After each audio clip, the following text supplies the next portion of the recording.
ये कहानी है एक गरीब मोची की, जो एक छोटे से गांव में अपनी पत्नी के साथ रहता था। मोची के घर के हालात दिन पर दिन बिगड़ते जा रहे थे।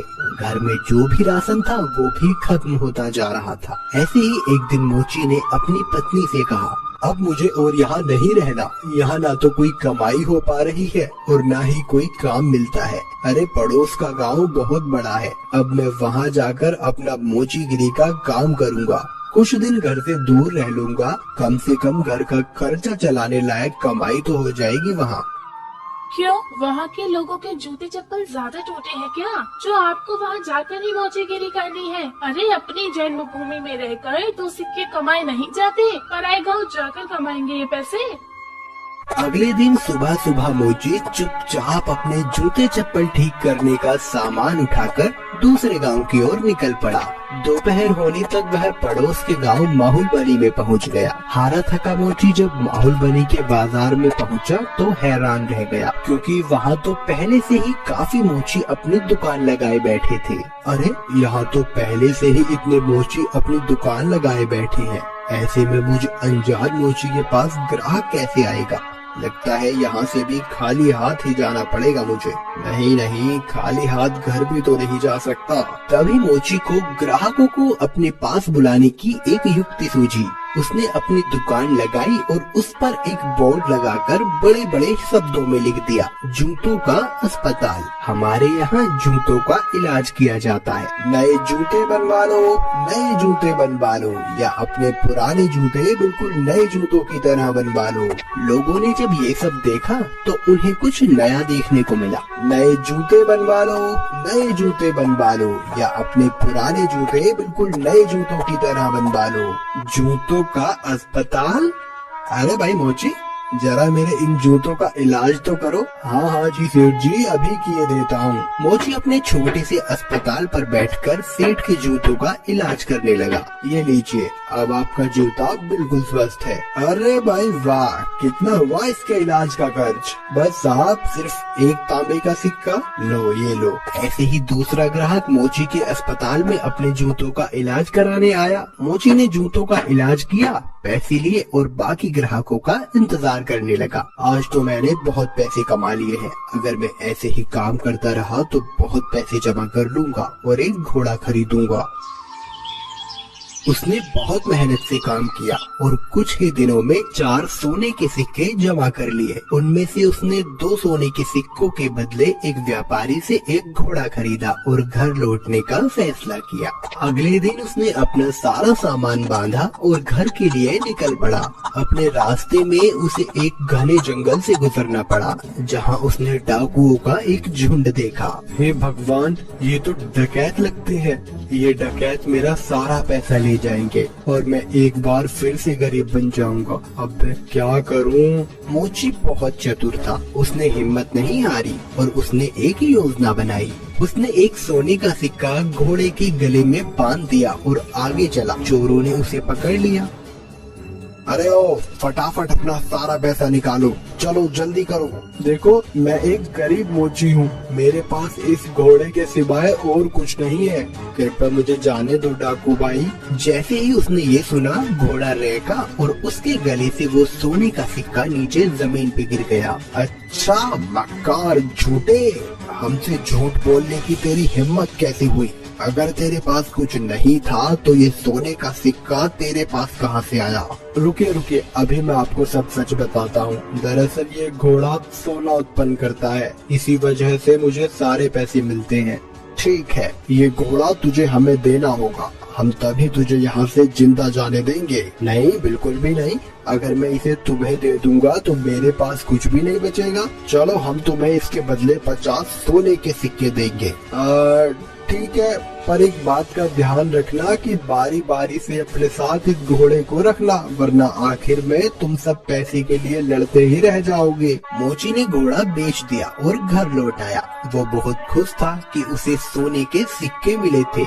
इस पैसे से उसने अपने ही गांव में थोड़ी सी जमीन खरीदी। इस बीच डकैत भी घोड़े को लेकर अपने अड्डे पर पहुंच गए। वहाँ डकैतों के सरदार ने अपने आदमियों से कहा, इस गिरोह का सरगना होने के नाते इस घोड़े को सबसे पहले मैं रखूंगा। उन सब ने अपने सरदार की बात मानी और उस रात सरदार अपने अड्डे पर उस घोड़े के साथ सोया। अगली सुबह जब वो उठा तो उसने देखा कि वहाँ अस्तबल में कुछ भी नहीं था। उसने पूरा अस्तबल सही से देखा पर उसे कुछ नहीं मिला। वो जान गया कि इस मोची ने उसे बेवकूफ बनाया है। इस बीच एक और डकैत वहाँ आया। सरदार, आपको सोना मिला? हमें भी बताइए कि कितने सोने के सिक्के घोड़े ने उत्पन्न किए। तुम खुद ही ये पता लगा लोगे जब आज रात तुम खुद ही इस घोड़े को रखोगे।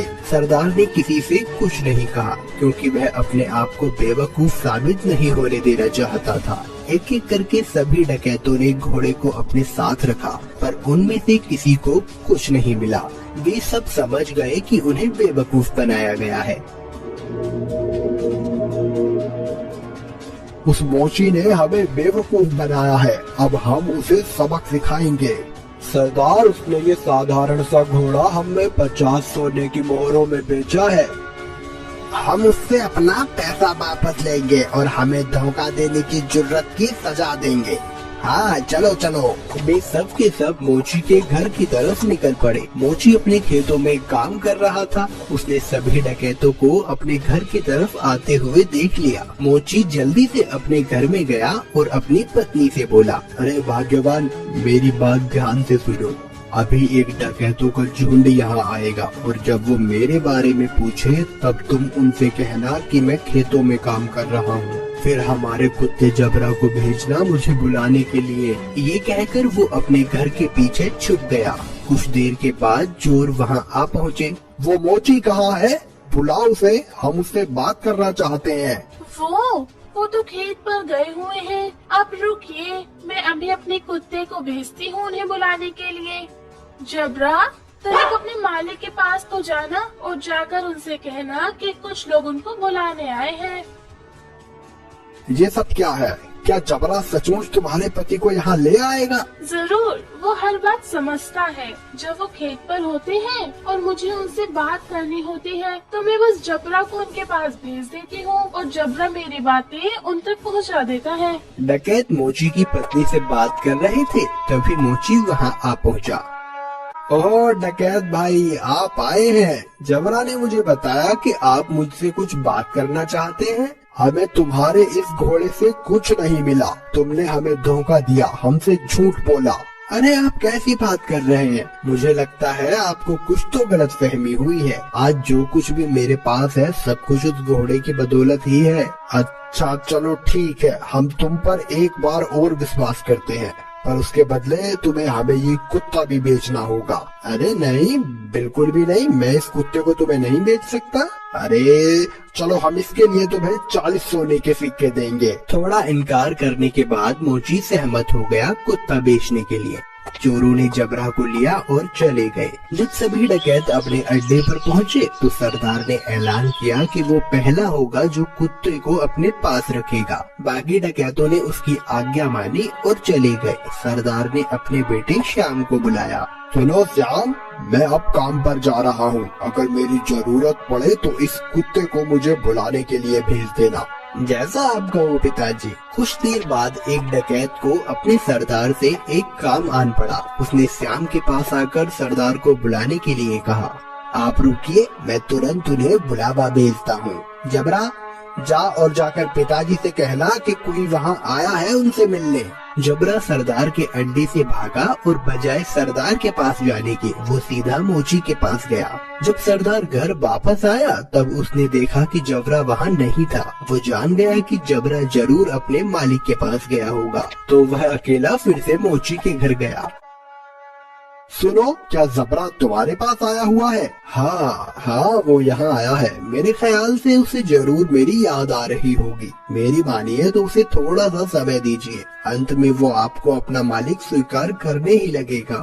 सरदार जबरा को वापस ले गया और उसने अगले दिन उसे अपने साथी को दे दिया। जबरा सारे डकैतों के साथ एक एक करके रहा, पर वह हर दिन मोची के पास वापस लौट आता। सबने ये जान लिया कि एक बार फिर से मोची ने उनका बेवकूफ बनाया है। उन सब ने विचार विमर्श किया।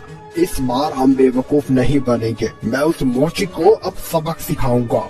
इस बार सारे डकैत मोची के घर पहुँचे। उन्होंने मोची की एक न सुनी और मोची को एक बोरे में डाला और उसे लेकर वहाँ से चल दिए उसे सबक सिखाने के लिए। मोची चुपचाप बोरे में पड़ा रहा। रास्ते में वे सब एक मंदिर के पास से गुजरे, तभी एक डकैत ने कहा, सरदार गर्मी बहुत ज्यादा है, क्यों ना कुछ देर यहीं आराम किया जाए। सरदार भी उसकी बात मान लेता है और मोची को वहीं छोड़कर मंदिर में आराम करने के लिए चले जाता है। सुअरों का एक झुंड वहाँ से गुजर रहा था और जब मोची ने सुअरों की झुंड की आवाज सुनी तो मोची को एक उपाय सूझा और उसने तेज आवाज में चिल्लाना शुरू किया।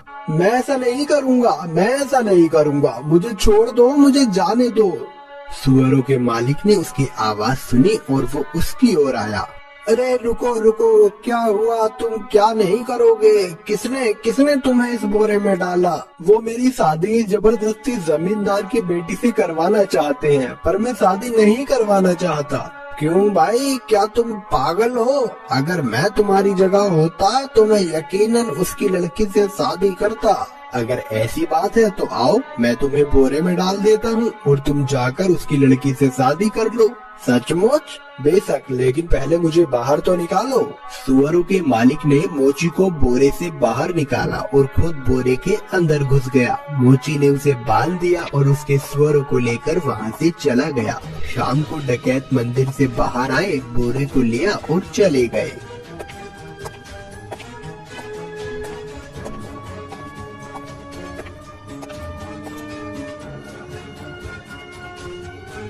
क्यों ना इस मोची को हम यहाँ इस कीचड़ में फेंक दें, ये इसे अच्छा सबक मिल जाएगा। डकैतों ने उसे कीचड़ में फेंक दिया और वहाँ से चले गए। वापस आते हुए उन्होंने मोची को सड़क पर देखा और वो हैरान रह गए। अरे तुम यहाँ कैसे पहुँचे? डकैत भाई, उस कीचड़ के नीचे एक जादू स्थान था और वहाँ बहुत सारा सोना था और बहुत सारे सुअर उस सोने की रखवाली किया करते थे। मैं इन सुअरों की मदद से वहाँ से वापस आया और कुछ सोना भी अपने लिए लेकर आया हूँ। अब फिर से वहीं जा रहा हूँ। अरे सुनो, हमें तुम उस जादू स्थान पर ले चलो और खबरदार, तुम वहाँ रखे सोने को अब हाथ भी नहीं लगाओगे। पर मैं, अरे जैसा मैं कहता हूँ वैसा करो। ठीक है, अगर तुम जोर देते हो तो। डकैतों का झुंड उस कीचड़ के पास आ पहुंचा और एक एक करके कीचड़ में कूद गया, लेकिन किसी के हाथ कुछ न लग सका और इस तरह फिर एक बार मोची ने अपनी चतुराई से अपनी जान बचा ली।